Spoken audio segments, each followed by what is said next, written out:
Welcome back mga kaispero at welcome sa ating YouTube channel. Ayan, bali mamamana na naman tayo mga kaispero. At bali 5 kami ngayon na lulusong mga kaispero. Ayos at malinaw yung dagat mga kaispero. Napakalinaw ng tubig pero grabe yung buwan mga kaispero. Sikat na sikat yung buwan, maliwanag.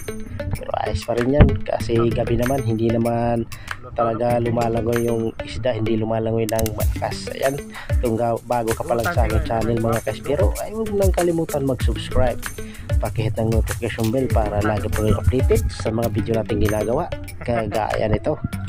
Yan, so sana'y makarami tayo at pagpalain tayo sa gabing ito mga kaispero. Yan, so kita-kita tayo sa laot kung ano yung mga papapana nating mga isda. At ito nga mga kaispero, nakapana nga tayo ng isang lifty. Hindi natin nakuna ng camera yung pagpana natin mga kaispero, gawa ng sobrang tirik na tirik talaga yung buwan at napakaliwanag sa ilalim ng dagat, kaya sobrang ilap ng lifty na to, kaya hindi na ako nagtangkang mag-open pa ng camera kasi mawala pa mga kaispero at masayang. At ito mga kaispero, nakakita tayo ng isdang palad naman kung tawagin sa amin. Sapol.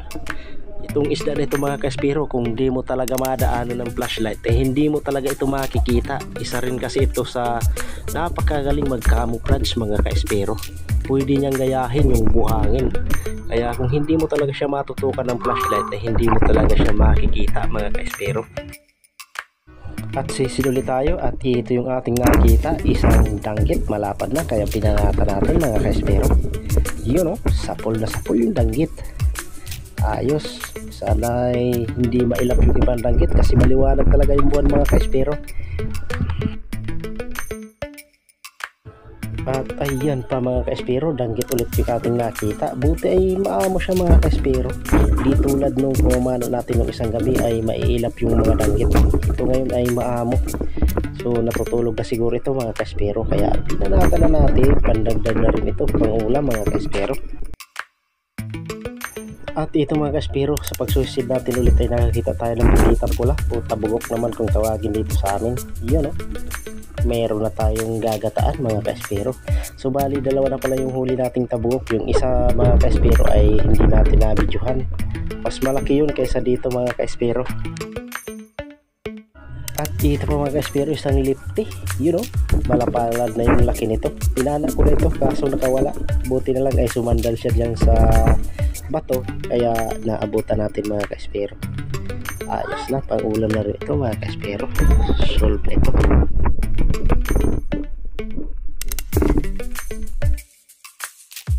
So ngayon mga kaispero, sa dive natin ulit ay nakikita tayo ng dalawang danggit. Yung isa ay napana ko na mga kaispero, di ko lang nabidyohan gawa nang naalanganin tayo sa pag-open ng camera. Buti yung isa mga kaispero ay hindi umalis, kaya nabidyohan natin sa pagpana. Ayos, dalawang danggit yung nahuli natin sa isang sisid lang mga kaispero.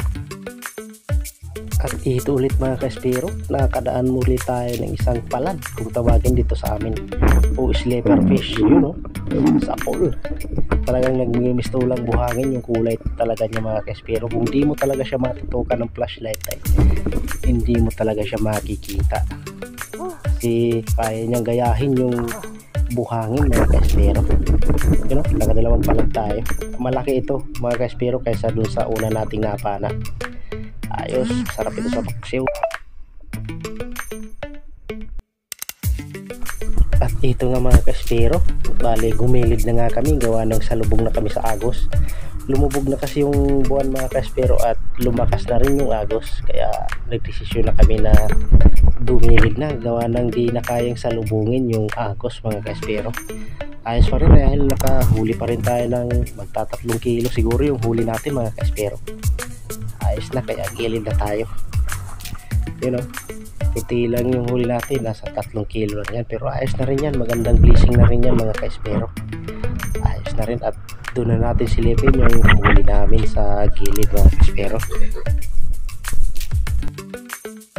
At yan nga mga kaispero, di ko na naabutan yung mga huli ng kasama ko, nilagay na pala sa kanilang mga lalagyan. Na huli kasi ako mga kaispero at nauna silang gumilid. At dito yung ating mga huli oh, nasa 3 kilo mahigit. So yan mga kaespero, lalagay na natin sa ating lagayan. So yung isang kasama pala natin mga kaespero ay umuwi na. Gawa lang inabutan siya ng trangkaso sa laot. Kaya umuwi na rin siya mga kaespero. At ako rin ay medyo masama rin yung pakiramdam. Uso kasi yung trangkaso dito sa amin mga kaespero. Pabalik-balik yung mga trangkaso dito sa amin. Ayos pa rin kahit medyo masama yung ating pakiramdam ay meron pa rin tayong biyaya. Yan, so magbibinta tayo niyan bukas mga kaespero para bigas na rin natin at pang gastos sa mga estudyante natin mga kaespero.